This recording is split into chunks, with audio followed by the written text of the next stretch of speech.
Hey, good morning, guys.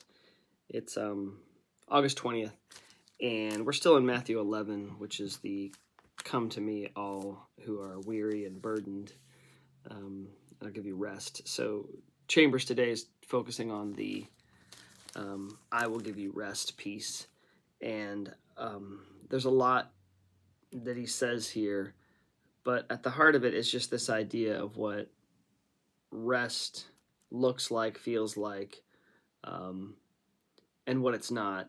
And so he deals with this idea of self consciousness. It's really interesting because I guess we do in our culture, we usually take that term to be a negative. Don't be so self conscious, self conscious, self conscious. And Chambers really makes this idea of self consciousness um, a vice, a real vice. And so he says, beware of allowing self consciousness to continue, because by slow degree it will awaken self pity. And this is interesting, he says, and self pity is satanic. uh, which is an extreme statement, but I think it's basically it's at the root of what Satan dealt with. Satan, if we understand the story of his fall, for as little detail as we get about it in Scripture, pride was what brought Satan to fall. And so this idea of self, who am I? Who am I? Who am I? Um, and and Chambers is trying to get I think the focus away from like who am I to um, the idea of Christ in me. And he deals with that. He says, ask the Lord to give you Christ consciousness instead of self consciousness, Christ consciousness. And then you say, well, what is that? What is Christ consciousness? Um, and then he compares it to the life of a child. The complete life is the life of a child, knowing what to worry about, what not to worry about. It's really interesting. This past Sunday, our pastor had all the kids up front and was basically saying that the Bible again and again, several times, talks about becoming like a child in our faith. And so I was just thinking, um, as I sent something, I sent a text to my daughter this morning, and I thought, she doesn't have to. My kids, and the older we get, I think this kind of fades, and this is the problem I think with getting older, is my daughter doesn't have to think, is my dad thinking about me? Does my dad care about me? Is my dad wanting to be there to take care of my needs if I have a need? The answer is just, yeah, of course, of course. And that is, I think, what Chambers is getting at here in the life of a child.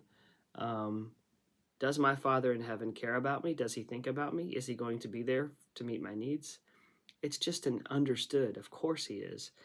Um, this idea of self consciousness then takes it, it's almost like stripping out from God's hands. It's like ripping, saying, you're not caring about me or for me enough. I'm going to care about me. And you realize I can't care about me nearly as well or um, as effectively as he can. And so the Christ consciousness is leave it in his hands, leave it in his hands. He says here, it's the sick man who knows what health is.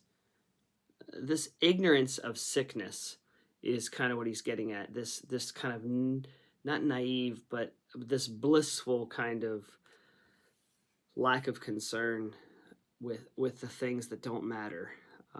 The child of God is not conscious of the will of God because he is the will of God.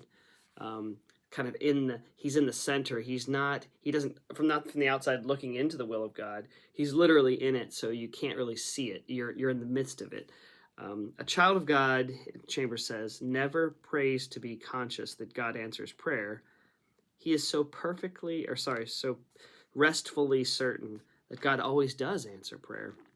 And I think it's the idea of being outside versus inside.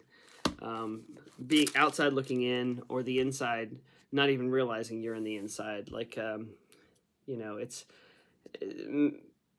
there's so many instances. Like, you can think of a small animal. that spends its entire life in a cage in a house has no concept of the forest, has no concept of the sky. You know, a gerbil that spends its entire life inside a cage, inside a house, the concept of the sky doesn't concern it. It's not concerned about rain because it's never been outside of this protected environment. And you think, and that's, I guess, where we need to reside. This self-consciousness is pulling ourselves out and saying, oh no, and looking in. And I think God would say, no, just I'll give you rest. I'll give you rest. I hope that makes some sense. If it doesn't, then sorry. I'll try to make better sense tomorrow, but you guys have an awesome day.